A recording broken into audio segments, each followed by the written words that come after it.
There is a good sense of community in the village. We look after each other. Everything's here. We just need the people with the families that's going to contribute to Great Limber.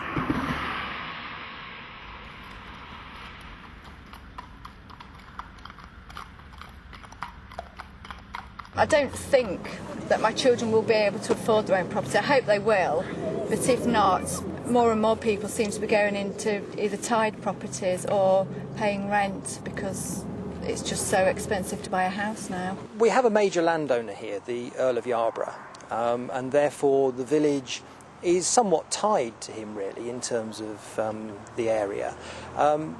Quite an old village, very little new development. And therefore very difficult for young people to get onto the housing market in it, and also very difficult for older people to actually have property where it has been tied cottages and they have had to move on as they've finished work. This village is quite unusual. The majority of the accommodation is tied agricultural property. The tenants are tenants of Lord Yarborough and Brocklesby Estate. To that extent we're quite lucky. Villages around us, where the property is freehold, have tended to become rather gentrified over the past 10-20 years. What we want to encourage is the people coming in with the families to keep the school going, to keep the village shop going that's very successful. And a lot of the younger people that are still working in the village have started families, but unfortunately have to move away. There is a very large demand for affordable housing, both for the youth of the village to stay here and continue to work in the area, and also for people who are moving into the area for work reasons to actually get onto the housing market. We have lost the village shop, the village post office, because there wasn't the people supporting it. We still have the pub, thank goodness, and we still have the school. But if we do not get people coming into the village to live into the village and form part of the community, we will lose both of those. It'd be about 4 years ago, my daughter moved out. She's worked in Caister since she left school, and she felt it was time to move. And the cheapest housing she could find was actually in Grimsby, and so she's moved out for some 4 years now. And my son's reaching a similar situation. He's getting to the similar age that my daughter was at, and he's thinking about his future too.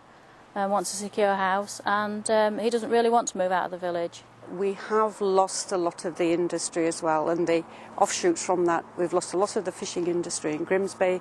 We've lost the steelworks at Scunthorpe. There is the possibility of further development in Limber, as long as we keep it in keeping, and it reflects the needs of the community that this village is. I think there would be probably a need for more, providing there weren't too many to spoil the village and not make it a village anymore, because I mean at the moment it's a beautiful little village. The whole of the UK economy is built on house ownership at the moment. We do need affordable housing for people who need to buy houses for the first time, set up on their own, or to move on, as we will do, to retirement. The partnership working that we've been able to create with the Earl of Yarborough, we would hope to be able to recreate that in other areas. It is about finding people who own land which can have exception site put on it by the planners to allow us to actually develop properties for the future. The most expensive part of a house is the land. Could perhaps the government set up something whereby they would buy land for housing cooperatives? The age range goes from probably 2 years old upwards to over 90, and I should imagine that about half, 50% are over 65. As I say, as you get older you don't drive, so therefore there's not many buses here. There's not a regular bus service. You've got to go out and get your groceries and money out of the bank, or money putting in the bank, or whatever you do with it. And doctors, if you've no doctor, the nearest one is Keelby, which is 2 miles away at least. Mine's at Barnaby, which is about 4 miles away. So yeah, there is, that's just one problem. I think the villages will just really become satellites where people live, which is that there won't be any real community. If we want to build in small communities like this, we've got to work in partnership with the landowners, with the housing corporation, and with the residents of the village now, because they don't want to see their villages spoiled.